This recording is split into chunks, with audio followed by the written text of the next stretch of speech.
El hombre que mi familia siempre consideró un amigo de confianza se convirtió en mi peor pesadilla. Y cuando intenté contar la verdad, nadie quiso escucharme.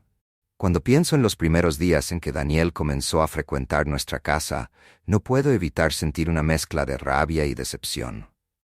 Al principio, él era solo una figura amable que compartía algunas tardes en nuestro hogar, alguien que siempre tenía una sonrisa en los labios y una palabra de aliento para cada miembro de mi familia. A mis padres les parecía encantador, y en muchas ocasiones escuché a mi madre decir que él era como de la familia. Nunca imaginé que alguien que ellos valoraban tanto pudiera esconder intenciones tan oscuras. Daniel trabajaba con mi padre, quien lo consideraba más que un simple compañero. Su relación iba más allá de los negocios. Compartían intereses comunes, hablaban de fútbol, de política y hasta de los valores familiares, que, según mi padre, eran la base de cualquier buena persona. Mi madre, por su parte, siempre lo veía como una especie de figura ejemplar. Alguien que, al no tener familia propia, parecía encontrar en nosotros la calidez que le hacía falta. Al principio su presencia era inofensiva. Venía a cenar con nosotros de vez en cuando y compartía historias sobre su vida, sobre su trabajo y sobre sus viajes. A mí me parecía un hombre amable, aunque siempre notaba algo en su mirada que me incomodaba, una intensidad que no sabía cómo interpretar. Me decía a mí misma que quizás solo estaba siendo paranoica, que, después de todo, si mis padres confiaban en él, no había razón para dudar de su bondad. Sin embargo, con el tiempo, Daniel comenzó a prestarme una atención que no me hacía sentir bien. A veces, me dirigía miradas que duraban demasiado, o comentarios que se quedaban al borde de lo incómodo. En varias ocasiones, trataba de hacerme cumplidos que no se sentían del todo apropiados, aunque siempre lograba disfrazarlos con una sonrisa y un tono casual. Recuerdo un día en particular en el que Daniel vino a cenar a casa y al despedirse se acercó a darme un abrazo. Pero no fue un abrazo cualquiera. Duró un segundo más de lo necesario, y su mano rozó mi espalda de una manera que me hizo sentir invadida. Al alejarse, vi un destello extraño en su mirada, algo que me hizo sentir vulnerable. Quise decirle a mis padres cómo me había sentido, pero la idea de que pensaran que yo estaba exagerando me detuvo. Después de todo, él era un hombre en quien ellos confiaban ciegamente. La situación comenzó a empeorar con el tiempo. Cada vez que venía a casa, Daniel buscaba la manera de estar a solas conmigo, aunque fuera por unos segundos. Siempre encontraba una excusa para acercarse, para preguntarme cosas personales o para hacerme algún comentario sobre mi apariencia. Al principio, intenté ignorarlo, pensando que tal vez era solo mi imaginación, pero con cada encuentro, su actitud se volvía más evidente y más invasiva. Recuerdo una noche en la que él llegó cuando mis padres aún no estaban en casa. Me sorprendió verlo tan temprano, pero me explicó que había pasado cerca y decidió esperar a que mis padres regresaran. Me sentí incómoda de inmediato, pero traté de mantener la compostura y le ofrecí algo de beber mientras esperábamos. Fue entonces cuando, en medio de la conversación, comenzó a hacerme preguntas sobre mi vida, sobre mis amigos y hasta sobre mis relaciones personales. Sus preguntas se tornaron cada vez más invasivas, y sentí que estaba cruzando un límite. Cuando por fin llegaron mis padres, sentí un alivio inmenso. Sin embargo, cuando intenté contarles sobre lo que había sucedido, decidí omitir detalles, pensando que tal vez no entenderían o que, como siempre, justificarían su comportamiento. Para ellos, Daniel seguía siendo el amigo confiable que siempre había sido. Con el tiempo, comencé a evitar estar sola con él. Cuando sabía que vendría a casa, buscaba la manera de salir o de mantenerme ocupada en otra habitación. Pero esto no pareció detener a Daniel. Cada vez que tenía la oportunidad, aprovechaba para decirme algo inapropiado o para acercarse más de lo necesario. Sentía que estaba atrapada, que no podía hacer nada para evitarlo sin que mis padres pensaran que estaba siendo exagerada o injusta con él. Finalmente, llegó la noche que cambiaría todo. Mis padres habían salido a una cena y me quedé sola en casa. Sabía que Daniel venía con frecuencia los fines de semana, pero nunca había aparecido sin avisar. Estaba en mi cuarto cuando escuché el timbre, y al abrir la puerta y verlo parado allí, sentí un nudo en el estómago. Me dijo que solo había pasado a revisar algo de la casa que mi padre le había pedido que arreglara, y aunque me sentía incómoda, no supe cómo decirle que se fuera. Lo dejé pasar y traté de mantenerme ocupada en la cocina, mientras él supuestamente revisaba una de las habitaciones. Pero después de unos minutos, escuché sus pasos acercándose y de pronto estaba parado en la puerta de la cocina, mirándome con una intensidad que me hizo sentir completamente vulnerable. Antes de que pudiera reaccionar, se acercó y empezó a hacerme preguntas personales, esta vez con un tono más invasivo y descarado. Me habló sobre lo hermosa que era, sobre cómo había crecido y madurado, palabras que, en su boca, sonaban perturbadoras. Traté de alejarme, pero en ese momento me agarró del brazo y sus palabras se volvieron más agresivas. No sé cómo encontré la fuerza para empujarlo y gritarle que se fuera, pero de alguna manera logré que me soltara. Sin embargo, cuando intenté contarle a mi familia lo sucedido, me encontré con una barrera de incredulidad que nunca imaginé. Mis padres no querían escucharme. Insistían en que seguramente malinterpreté las cosas y que Daniel no era ese tipo de persona. Fue como si el mundo entero se pusiera de su lado, como si yo fuera la única que veía la verdad de lo que estaba pasando. La traición de mi propia familia fue devastadora. Intenté explicarles, contarles cada detalle, cada mirada, cada palabra inapropiada, pero mis padres seguían defendiéndolo. Decían que era imposible que alguien tan amable y respetable pudiera haber hecho algo así. Incluso llegaron a insinuar que tal vez yo estaba inventando todo, que tal vez estaba buscando atención. Ese rechazo, esa falta de apoyo, me rompió en 1000 pedazos. Me sentí completamente sola, atrapada en una situación que no podía cambiar. Nadie en quien confiaba parecía estar de mi lado. Y lo peor de todo era que Daniel seguía siendo bienvenido en mi casa, como si nada hubiera pasado. Decidí entonces mantenerme en silencio, aunque el dolor y la indignación me consumían por dentro. Cada vez que Daniel venía a casa y mis padres lo recibían con una sonrisa, sentía que el mundo entero se burlaba de mí. A pesar de mis intentos por evitarlo, siempre encontraba una manera de acercarse y recordarme, con miradas y sonrisas disimuladas, que él tenía el control. Mis padres, ajenos a todo, lo trataban con la misma amabilidad de siempre, e incluso en ocasiones le pedían favores. Era como si su presencia estuviera incrustada en nuestra vida cotidiana, haciéndome sentir que no había escapatoria. La situación se volvió insoportable. Cada vez que él venía a casa, yo sentía que el aire se volvía denso, que el espacio se encogía y me ahogaba.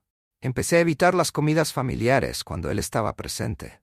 Y aunque mi madre se mostraba preocupada por mi comportamiento distante, cada vez que intentaba hablar del tema, me topaba con una pared de incredulidad y negación. No podía entender cómo mis propios padres eran incapaces de ver la verdad, cómo podían estar tan cegados por la imagen que tenían de él. Finalmente, decidí buscar ayuda fuera de mi casa. Hablé con mi mejor amiga, quien fue la primera en escucharme y en creerme. Al contarle lo que había sucedido, me sentí aliviada de que alguien, al fin, entendiera el peso de lo que llevaba guardado. Ella fue mi apoyo, mi refugio en medio de aquel caos. Con su ayuda, encontré a una terapeuta que me ayudó a poner en palabras mi dolor y mi miedo. Me enseñó que mi experiencia era válida, que tenía derecho a expresar mi verdad, incluso si mi familia se negaba a escucharme. Gracias a las sesiones de terapia, empecé a recuperar parte de mi fortaleza.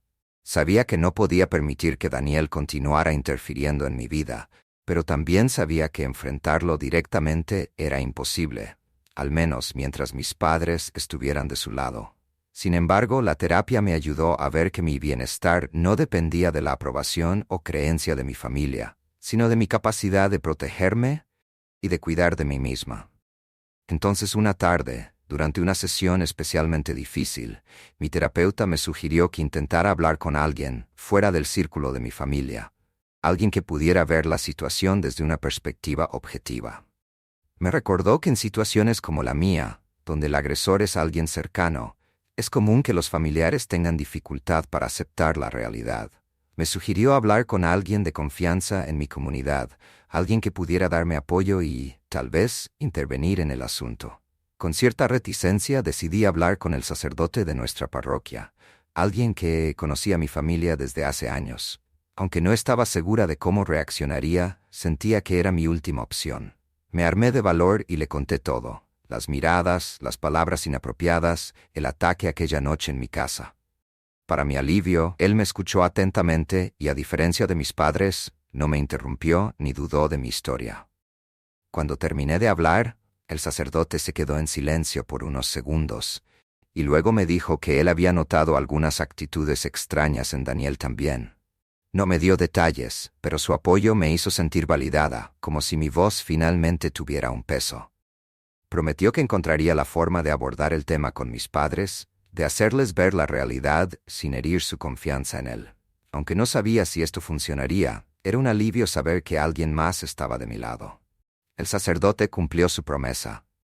No sé exactamente qué les dijo a mis padres, pero unos días después mi madre me llamó para hablar en privado. Su tono era serio y su mirada, aunque llena de preocupación, tenía algo que no había visto antes: arrepentimiento. Me dijo que había hablado con el sacerdote y que, por primera vez, estaba empezando a cuestionar lo que creía sobre Daniel.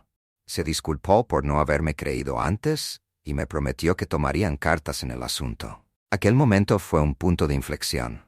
Aunque todavía me dolía recordar todo lo que había pasado, el hecho de que mi madre comenzara a creerme me dio un alivio inmenso. No me había dado cuenta de cuánto necesitaba escuchar esas palabras hasta que ella finalmente me las dijo. Lloré mientras le contaba una vez más todo lo que había sentido, todos los miedos y la soledad que me habían consumido durante meses. Ella, a su vez, también lloró, diciéndome que nunca imaginó que algo así pudiera suceder en nuestra propia casa, y menos aún de la mano de alguien en quien tanto confiaban. Esa noche, mis padres y yo tuvimos una conversación larga y dolorosa. Mi padre estaba en completo shock. Al principio, aún parecía resistirse a creer que Daniel fuera capaz de algo así, pero finalmente accedió a escucharme. Les conté todo, cada palabra, cada mirada que había sentido como una invasión, cada ocasión en que intenté hablar con ellos sin éxito. Les hablé del miedo que sentía cada vez que Daniel cruzaba la puerta de nuestra casa y de la impotencia que me envolvía al ver cómo ellos seguían abriéndole las puertas con tanta amabilidad, sin saber lo que escondía en su interior. Fue una conversación llena de lágrimas, pero también de comprensión. Después de escucharme, mis padres decidieron que había llegado el momento de enfrentar a Daniel y poner fin a su cercanía con nuestra familia. Sabían que esto no sería fácil. Él era alguien a quien habían considerado casi como un hermano, pero la seguridad de su propia hija era lo primero. Mi madre me prometió que él no volvería a poner un pie en nuestra casa y que de alguna manera enfrentarían la situación con él sin comprometer mi seguridad. Al día siguiente, mi padre llamó a Daniel y le pidió que viniera a la casa. Mis padres me aseguraron que yo no tendría que estar presente, y aunque sentí una mezcla de alivio y nerviosismo, confié en ellos. No sé exactamente qué sucedió en esa conversación, pero escuché a mi padre hablar con una firmeza y una indignación que rara vez había oído. Las palabras se filtraban a través de las paredes. Era como si, finalmente, la burbuja de confianza ciega en Daniel se hubiera roto por completo. Después de una hora, oí pasos apresurados en la entrada y vi a Daniel salir de la casa, con el rostro lleno de rabia y resentimiento. Aunque me asustaba saber que él estaba furioso, también sentí una oleada de alivio al verlo marcharse, con la certeza de que no volvería a entrar a mi hogar. Mi madre me abrazó y mi padre, con los ojos enrojecidos, me prometió que no permitiría que nadie me hiciera daño de nuevo. Sin embargo, la situación no terminó ahí. Aunque Daniel ya no formaba parte de nuestras vidas, su sombra seguía presente en mi mente. Durante los meses que siguieron, tuve que enfrentarme a los recuerdos, a los momentos en que me había sentido vulnerable y desprotegida. La terapia continuó siendo un refugio para mí, un espacio en el que podía procesar todo lo que había vivido y sanar las heridas que me había dejado la traición de alguien tan cercano a mi familia. Mis padres también decidieron asistir a sesiones de terapia familiar conmigo. Querían entender mejor lo que había sucedido y, sobre todo, aprender a protegerme y apoyarme de manera adecuada. Fueron meses difíciles en los que todos tuvimos que reconstruir la confianza y la comunicación entre nosotros. Poco a poco, el dolor dio paso a una nueva comprensión, a una conexión más fuerte y sincera que nos ayudó a superar la tormenta que Daniel había traído a nuestras vidas. Con el tiempo, logré retomar el control sobre mi vida. Me convertí en una persona más fuerte, en alguien que había aprendido a poner límites y a reconocer las señales de alerta. La experiencia me dejó cicatrices, sí, pero también me enseñó a valorarme y a defenderme con determinación. A veces, cuando pienso en todo lo que pasó, siento una mezcla de tristeza y orgullo. Tristeza por lo que viví, pero orgullo por la persona en la que me convertí después de enfrentarme a aquella oscuridad. Hoy, tengo claro que mi voz importa, y que mi historia, aunque dolorosa, es una prueba de que incluso en los momentos más oscuros es posible encontrar la luz. A medida que el tiempo avanzaba, empecé a ver que, aunque la experiencia había sido dolorosa, también me había brindado la oportunidad de descubrir una fuerza que no sabía que tenía. Cada sesión de terapia y cada conversación honesta con mis padres contribuyeron a sanar esas heridas. Y, aunque el recuerdo de Daniel seguía presente, ya no era una sombra que me atormentaba. Mis padres también habían cambiado. Antes no comprendían del todo la importancia de creer en mí y protegerme, pero ahora se esforzaban por demostrarme su apoyo. Siempre estaban atentos, preguntándome cómo me sentía y recordándome que estaban allí para escucharme. Lo que había sido una familia rota por la incredulidad se convirtió en una familia fortalecida por el entendimiento. Mis padres comprendieron que, aunque el agresor fuese alguien en quien confiaban, yo había sido la víctima, y finalmente estaban a mi lado. Sin embargo, a pesar de todo este crecimiento, Daniel seguía en la misma ciudad, y ocasionalmente escuchaba su nombre en conversaciones ajenas, lo que me hacía sentir una mezcla de miedo y frustración. Él continuaba con su vida como si nada hubiera sucedido, y en momentos así, me preguntaba si alguna vez se daría cuenta del daño que había causado. La sensación de que él había salido impune era difícil de aceptar, pero sabía que mi paz dependía de soltar esa carga y concentrarme en lo que realmente estaba bajo mi control. Al llegar a la universidad, sentí que era el momento de tomar mi vida en mis propias manos y enfocarme en mis sueños y metas. Empecé a rodearme de personas que me valoraban y que al conocer mi historia no me juzgaban ni dudaban de mí. Aquella red de apoyo me dio una confianza que nunca había sentido, y gracias a ellos comencé a recuperar mi voz y mi sentido de seguridad. Ya no era la misma persona de antes, había aprendido a reconocer las señales de peligro y a establecer límites firmes. Un día, mi mejor amiga, la misma que me había apoyado en el momento más oscuro, me sugirió que compartiera mi historia en un foro de apoyo para víctimas. Al principio dudé, temía revivir aquellos recuerdos y exponerme de esa manera, pero algo en mí me impulsaba a hacerlo. Quizás, pensé, mi experiencia podría ayudar a otras personas en situaciones similares. Escribir mi historia fue terapéutico. Fue como liberar una carga que había llevado en silencio durante demasiado tiempo. Recibí mensajes de personas que habían pasado por algo similar y que me agradecían por compartir mi verdad. Aquel foro se convirtió en un espacio seguro en el que no solo sanaba yo, sino que también ayudaba a otros a encontrar su propia fortaleza. La conexión con esas personas me hizo comprender que no estaba sola, que el dolor, aunque profundo, era también un camino hacia la sanación. Mis padres, al leer mi historia por primera vez, lloraron. Me dijeron que no se daban cuenta de cuán profundo había sido mi sufrimiento, y ver mi relato plasmado en palabras los hizo comprenderlo de una manera más clara.